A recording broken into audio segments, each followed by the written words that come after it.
నమస్కారం సిటీ న్యూస్కి స్వాగతం. నేను వి రామ్చంద్.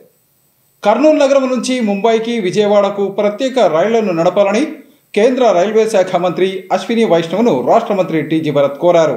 ఈ మేరకు ఢిల్లీలో ఆయనను కలిసి పలు రైల్వే ప్రాజెక్టులను గురించి రాష్ట్ర మంత్రి టీజీ భరత్ చర్చించారు. కేంద్ర రైల్వే మంత్రి అశ్విని వైష్ణవ్ను రాష్ట్ర పరిశ్రమలు, వాణిజ్యం, ఫుడ్ ప్రాసెసింగ్ శాఖ మంత్రి టీజీ భరత్ ఢిల్లీలో కలిశారు. ఈ సందర్భంగా కర్నూలు నుండి ముంబైకి మరియు కర్నూలు నుండి విజయవాడకు కొత్త రైలు సర్వీసులను ప్రవేశపెట్టాలని కేంద్ర మంత్రిని కోరినట్లు టీజీ భరత్ తెలిపారు. ఆంధ్ర రాష్ట్రం ఏర్పడినప్పుడు కర్నూలు రాజధానిగా ఉన్న విషయాన్ని గుర్తు చేస్తూ ఈ ప్రాంతాన్ని రైల్వే పరంగా అభివృద్ధి చేసేందుకు కృషి చేయాలని విన్నవించారు.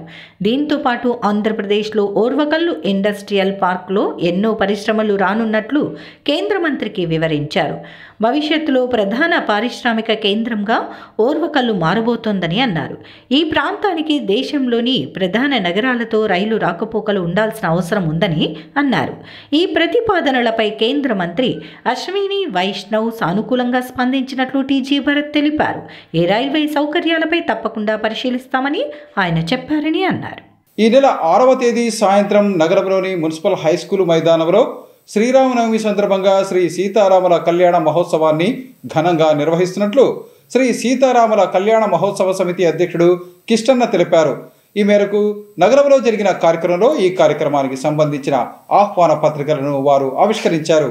నగరంలో జరిగిన కార్యక్రమంలో శ్రీ సీతారాముల కళ్యాణ మహోత్సవ సమితి ప్రతినిధులు కిష్టన్న, మహాబలేష్, నాగేశ్వరరావు, నాగోజీరావు, చల్లా దామోదర్ రెడ్డి తదితరులు ఈ నెల 6వ తేదీ జరగనున్న శ్రీ సీతారాముల కళ్యాణ మహోత్సవానికి సంబంధించిన ఆహ్వాన పత్రికను ఆవిష్కరించారు. ఈ సందర్భంగా వారు మాట్లాడుతూ శ్రీ సీతారాముల కళ్యాణ మహోత్సవ సమితి ఆధ్వర్యంలో ఈ నెల 6వ తేదీ శ్రీరామనవమి పండుగ సందర్భంగా నగరంలోని మున్సిపల్ హైస్కూల్ మైదానంలో శ్రీ సీతారాముల వారి కళ్యాణ మహోత్సవాన్ని ఘనంగా నిర్వహిస్తున్నట్లు తెలిపారు. ఇందులో భాగంగా ఈ నెల 5వ తేదీ శనివారం ఉదయం 9 గంటల నుంచి 10 గంటల వరకు తలంబ్రాల సేవ, 10 గంటల నుంచి 12 గంటల వరకు తిరుమంజన సేవా కార్యక్రమాలను నిర్వహిస్తున్నామని తెలిపారు. అలాగే ఈ నెల 6వ తేదీ సాయంత్రం 5 గంటల నుండి సాంస్కృతిక కార్యక్రమాలు, సాయంత్రం 6:30 గంటల నుంచి 9 గంటల వరకు శ్రీ సీతారాముల వారి కళ్యాణము, రాత్రి 9 గంటలకు ప్రసాద వితరణ కార్యక్రమాలను నిర్వహిస్తామని చెప్పారు. ఈ కార్యక్రమానికి వ్యాఖ్యాతగా కళ్ళ వేణుగోపాల శర్మ వ్యవహరిస్తారని చెప్పారు. ఈ కార్యక్రమంలో భక్తులు అధిక సంఖ్యలో పాల్గొని స్వామి వారి కృపకు పాత్రులు కావాలని కోరారు. శ్రీ సీతారాముల కళ్యాణ మహోత్సవ సమితి 2023లో ఏర్పాటై కర్నూలు నగరంలో రాముడి యొక్క దేవాలయం నిర్మాణం జరిగినప్పుడు ఈ యొక్క కమిటీ ఏర్పాటై ఈ కమిటీ ద్వారా కర్నూలు నగరంలో బ్రహ్మాండమైనటువంటి మనం కూడా కార్యక్రమం చేస్తామని చెప్పేసి అప్పుడు దేవాలయం ఓపెనింగ్ అప్పుడు జమ్మి చెట్టు నుంచి మన అది municipal high school play ground వరకు పెద్ద ఊరేంపు దాదాపు 2 కిలోమీటర్ల పొడవుతో వేలాది మందితో ఊరేంపు జరిగి ఆ కార్యక్రమం అక్కడి నుంచి స్టార్ట్ అయింది 2023.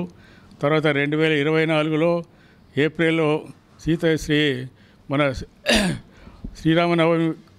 శ్రీరామనవమి రోజు ఈ యొక్క స్వామి రాములకి సీతకి కళ్యాణం జరిపి మన కర్నూలు నగరం వాళ్ళకి మంచి అవకాశం కల్పించాలని చెప్పేసి అన్ని దేవాలయాల నుంచి స్వాములను ఊరేంపుతో తీసుకొని వచ్చి మున్సిపల్ హై స్కూల్లో బ్రహ్మాండ కార్యక్రమం జరిగింది.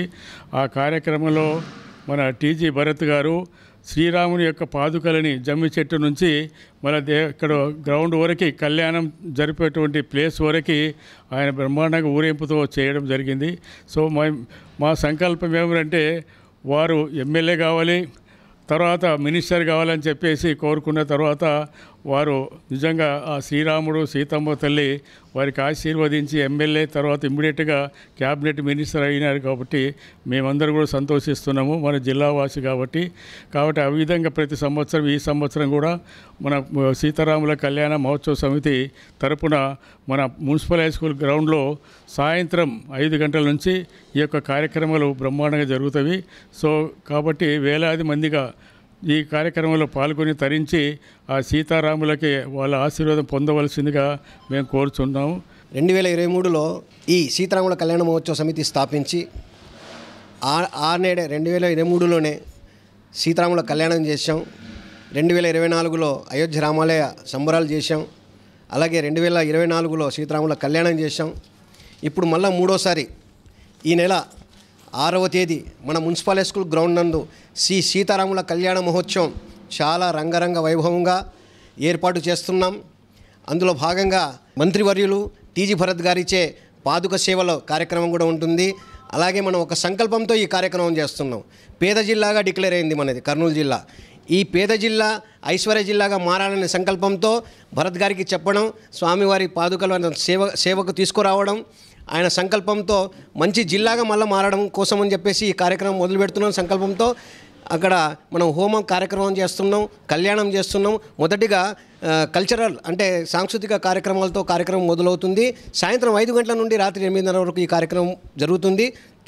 తదుపరి వచ్చిన భక్తాదులందరికీ కేవి సుబ్బారెడ్డి గారు దాతగా వారు అన్నప్రసాద వితరణ చేస్తారు.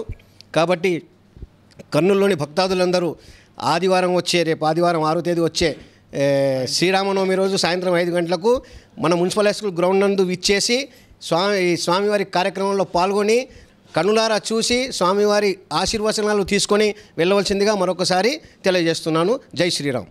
బిఎస్ఎన్ఎల్ పెన్షనర్ల బిల్లుల చెల్లింపుకు సంబంధించి కేంద్ర ప్రభుత్వం తీసుకున్న నిర్ణయాన్ని ఉపసంహరించుకోవాలని all India BSNL pensioners association ప్రతినిధి రామాంజనేయులు డిమాండ్ చేశారు. ఈ మేరకు తమ డిమాండ్లను పరిష్కరించాలని కోరుతూ వారు నగరంలో నిరసన ప్రదర్శన నిర్వహించారు. తమ డిమాండ్లను పరిష్కరించాలని కోరుతూ all India BSNL pensioners association ఆధ్వర్యంలో బిఎస్ఎన్ఎల్ పదవీ విరమణ చేసిన ఉద్యోగులు నిరసన కార్యక్రమాన్ని నిర్వహించారు. ఈ సందర్భంగా జరిగిన కార్యక్రమంలో అసోసియేషన్ ప్రతినిధి రామాంజనేయులు తదితరులు మాట్లాడుతూ పెన్షనర్లకు సంబంధించి కేంద్ర ప్రభుత్వం తీసుకున్న నిర్ణయాన్ని ఉపసంహరించుకోవాలని కోరారు. ఇటీవల జరిగిన పార్లమెంటు సమావేశాల్లో కేంద్ర ఆర్థిక శాఖ మంత్రి నిర్మలా సీతారామన్ బిఎస్ఎన్ఎల్ పెన్షనర్ల బిల్లుల చెల్లింపుకు సంబంధించి తీసుకున్న నిర్ణయాన్ని వారు అభ్యంతరం వ్యక్తం చేశారు. పెన్షనర్ల చెల్లింపులకు సంబంధించి కేంద్ర ప్రభుత్వం తీసుకున్న నిర్ణయాన్ని వెంటనే ఉపసంహరించుకుని తమకు న్యాయం చేయాలని వారు కోరారు. పెన్షనర్ల బిల్లులకు సంబంధించి పాత విధానాన్ని అమలు చేయాలని వారు కోరారు. లేదంటే తమ ఆందోళన కార్యక్రమాలను మరింత ఉధృతం చేస్తామని తెలిపారు. ముఖ్య కారణం ఏంటంటే మార్చి 25వ తారీఖు నాడు మన ఫైనాన్స్ మినిస్టర్ నిర్మలా సీతారామన్ గారు పెన్షన్ సవరణ పైన ఈ యొక్క ఫైనాన్స్ బిల్లు ఇంక్లూడ్ చేసి ప్రవేశపెట్టడం జరిగింది. ఆ పెన్షన్ సవరణలు ఉద్యోగులు పెన్షన్లకు వ్యతిరేకంగా ఉన్నాయని మా అసోసియేషన్ని భావిస్తున్నాయి. ఎందుకంటే ఈ పెన్షన్ ఒక కట్ ఆఫ్ డేట్ పెట్టి కొత్త పే కమిషన్ వచ్చిన డేట్ తర్వాత రిటైర్ అయిన వారికి మాత్రమే బెనిఫిట్స్ వర్తిస్తూ పాత వాళ్ళకి లేదని చెప్తూ పెన్షన్స్ 2 భాగాలుగా విడదీసే కార్యక్రమం జరుగుతుంది. దీనికి మా పెన్షన్ సంఘాలన్నీ వ్యతిరేకంగా పోరాటము దేశవ్యాప్తంగా జరుగుతున్నారు. 25వ తారీఖు పార్లమెంట్లో వచ్చే పెన్షన్ తప్పగా ఏం లేకుండా ఏ రోజు జరిగిన పెన్షన్ ఏం లేకుండా పెన్షనర్స్కి అన్యాయం జరుగుతుంది. కాబట్టి ఇది విత్డ్రా చేసుకోవాలి ఎటువంటి పరిస్థితుల్లో. అదే విధంగా 27వ తారీఖు కూడా రాజ్యసభలో కూడా బిల్లు పాస్ చేసింది. ఇది రాష్ట్రపతి పంపిస్తే రాష్ట్రపతి ఆమోదిస్తే మా పెన్షనర్స్ చాలా కష్ట రోజులు వస్తాయి. కాబట్టి కొన్ని సంవత్సరాలు కష్టపడి పనిచేసింది దానికి పెన్షన్ ఇస్తున్నారు. కానీ 1982లో ఆయన మహానుభావుడు చేసిన పుణ్యంతోనే ఈరోజు అంతా పెన్షన్ పొందుతున్నాము. కాబట్టి సుప్రీంకోర్టు ఇచ్చిన తీర్పును అమలు చేయాలని ఈ విధంగా ఉంది. కాబట్టి ఖచ్చితంగా ఇదే ఇప్పుడు ఈరోజే మొదలైంది. మేము ఏ విషయాన్ని కూడా అన్ని యూనియన్లు కలుపుకొని రేపు జంతర్ మంతర్ దగ్గర ఢిల్లీలో కానీ పార్లమెంట్లో కానీ ఖచ్చితంగా మేము పోరాటం చేస్తాం. ఓల్డ్ పెన్షన్ పాలసీ అని ఆ స్కీమ్స్ అన్ని పెడుతూ ఇటువంటి దుర్మార్గ ఆలోచన అర్జెంటుగా నిర్మించుకోవాలా. లేకపోతే ఎటువంటి కార్యక్రమాలకైనా చలో ఢిల్లీ అయినా చలో పార్లమెంట్ ముట్టడైనా మేము పెద్ద ఎత్తున చేస్తామని చెప్తూ హెచ్చరిస్తూ కేంద్ర ప్రభుత్వాన్ని సో ఇటువంటి కార్యక్రమాలు అర్జెంటుగా విరమించుకోవాలని తెలియజేస్తాం. మా ఊరికే ఇచ్చేది కాదు, మా యొక్క కాపాడుకునే దానికి ఎంత దూరమైన పోరాడతాము. తర్వాత ఎంపీలకు వాళ్ళందరికీ పెన్షన్లు ఒక్కొక్కటి కాదు, ఏ పోస్ట్ చేస్తే అంతమందికి 5 పెన్షన్ తీసుకుంటున్నారు. జిల్లా పరిషత్ చైర్మన్, ఎమ్మెల్యే, ఎమ్మెల్సీ, ఎంపీ ఇట్లా తీసుకున్నారు. వాళ్ళ గురించి ఆలోచించడం లేదు. ఈ ప్యారిటీ తీసుకొచ్చింది గవర్నమెంట్. ఏమైందంటే ఓల్డ్ పెన్షన్స్, న్యూ పెన్షన్స్ అనే ఒక గవర్నమెంట్ కొత్త విధానం తీసుకొచ్చి వాళ్ళకు మాకు తగవ పెట్టేది అనే ఉదాహరణ ప్రకటిస్తుంది. ఇటువంటి ప్యారిటీ పెన్షన్ దాంట్లో గురించి ఈ యాక్ట్ను ఉపసంహరించుకోవాలని నేను పూర్తిగా. ఈ వద్ద నిర్మలా సీతారామన్ గారు చేసిన ప్రకటన 2025 బిల్లులో ఫైనాన్స్ బిల్లులో ఈ ఉద్యోగస్తులకు పెన్షనర్లకు సంబంధించిన విషయంలో జోక్యం కలిగించుకుంది. పాత పెన్షన్దారులకి ఏజ్ పే కమిషన్లో ఎటువంటి పెరుగుదల ఉండదు అని, కొత్తగా ఉన్న వాళ్ళకి మాత్రమే పెరుగుదల ఉంటుందనే ఉద్దేశంతో ఆమె చేసిన వార్తలు అవన్నీ కూడా చాలా ఇది మాకు అన్యాయం చేసినట్లు అవుతుంది.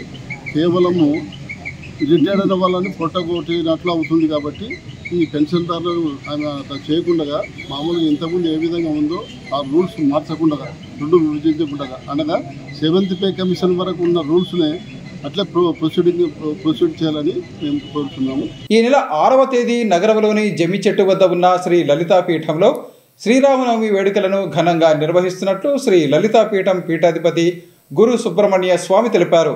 ఈ కార్యక్రమంలో భక్తులు అధిక సంఖ్యలో పాల్గొని స్వామివారి కృపకు పాత్రులు కావాలని ఆయన కోరారు. శ్రీమాత్రే నమః, శ్రీ గురుభ్యో నమః. జై శ్రీరామ్. హిందూ బంధువులందరికీ హృదయపూర్వక ఆహ్వానము. శ్రీరామనవమి సందర్భంగా ఈ నెల 4వ తేదీ ఏప్రిల్ 2025 శుక్రవారం సాయంత్రము శ్రీ సీతారాములకు ఎదుర్కోళ్ల ఉత్సవము, స్వయంవరము, రాత్రి 8 గంటలకు మహా అన్నప్రసాద కార్యక్రమాలు జరుగుతాయి. అందరూ కూడా పాల్గొనాలని హృదయపూర్వకంగా ఆహ్వానిస్తున్నాము. అలాగే 6వ తేదీ ఏప్రిల్ నెల 2025 ఆదివారము శ్రీరామనవమి సందర్భంగా సాయంత్రం 5 గంటలకు శ్రీ సీతారాముల కళ్యాణము అత్యంత వైభవంగా జరుగుతుంది.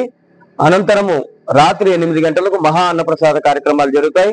కావున హిందూ బంధువులందరూ కుటుంబాలతో పాల్గొని స్వామి అమ్మవార్ల అనుగ్రహం పొందాలని అందరినీ పేరు పేరున హృదయపూర్వకంగా ఆహ్వానిస్తున్నాము.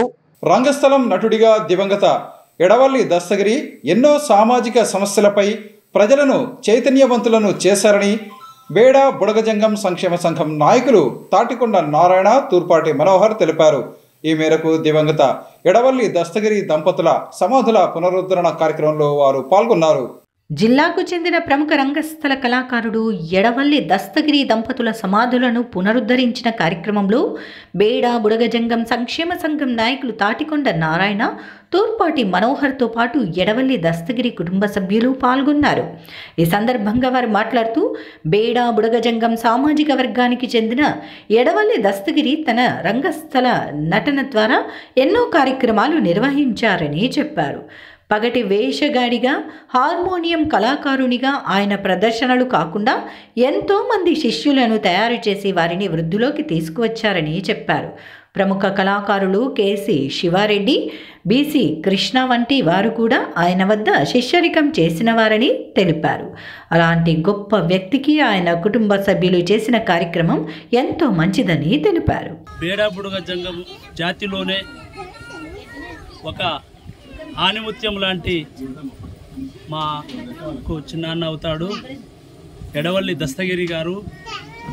ఆయన జీవితంలో ఎన్నో ఒడిదుడుకులు చూస్తూ ఎన్నో కళలతో అనేక గ్రామాలు కళావృత్తితో పగటి వేషాలతో పాటు హార్మోనియం నేర్పిస్తూ కొంతమందితో డ్రామాలు కూడా వేయించి మన బేడా బుడగజంగాల జాతి ఆ రోజు బాబాసాహెబ్ అంబేద్కర్ గారు చెప్పినట్లు సమానత్వంగా అందరూ జీవించాలనే ఉద్దేశంతో ఆయన డ్రామా మాస్టర్గా కూడా తయారయ్యి అనేక మంది శిష్యులని తయారు చేసి అనేక హరిశ్చంద్ర, అలా ఆ చింతామణి, శ్రీరామాంజనేయ యుద్ధము, అనేక పెద్ద పెద్ద కళాకారుల చేత, వెల్దుర్తి వెంకట నరసింహనాయుడు చేత, అనంటి ఆంజనేయుతో, అనేకమైనటువంటి గుర్రపుసాల అంకయ్య గారితో, ఇప్పుడున్నటువంటి గుర్రపుసాల అంకయ్య గారితో పాటు అనేక మందిని శిష్యులని, కేసీ శివారెడ్డి గారు కూడా మా దస్తగిరి చిన్నాయన గారి ప్రథమ శిష్యుడే.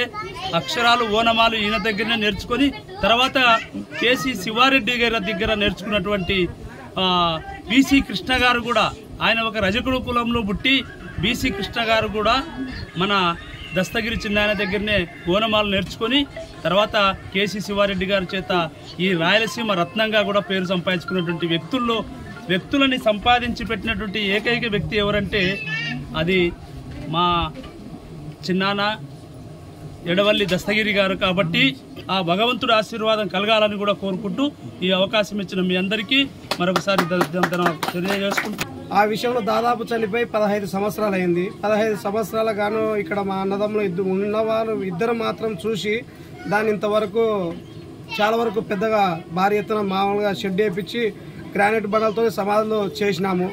ఆయన చేసే వృత్తి మాత్రము డ్రామాలు వేస్తూ పగటి వేషాలు వేస్తూ దగ్గర అంటే 66 పల్లెల పేరు ప్రసిద్ధి గాంచిన మనిషి కాబట్టి ఆయన పేరు చెడిపోకుండా నిలబడాలని ఇక్కడ స్థిరస్థాయిగా ఉండాలని కోరుకున్నాము. మా అన్నదమ్ములు చేయడం జరిగింది. అదేవిధంగా ఇక్కడ ఆయన చేసే ఈ షెడ్యూన్ చేయడం దేనికి చేసినామంటే ఇక్కడ భజన బృందం కానీ డ్రామా కానీ సంగీతం కానీ ఏదైనా సరే ఎవరైనా సరే ఎక్కడి నుంచి వచ్చినా కూడా ఇక్కడ మా అన్న కూడా నేర్పించడం జరుగుతుంది. అదేవిధంగా ఎవరు వచ్చినా కూడా సంగీత విద్వాంసులు చేసుకోవచ్చునని మాకు కోరికతో ఇట్లా చేయడం చేసినాము. ఇవి ఈనాటి సిటీ న్యూస్. తిరిగి రేపు ప్రసారం అయ్యే సిటీ న్యూస్లో మళ్ళీ కలుసుకుందాం. అంతవరకు సెలవు. నమస్కారం.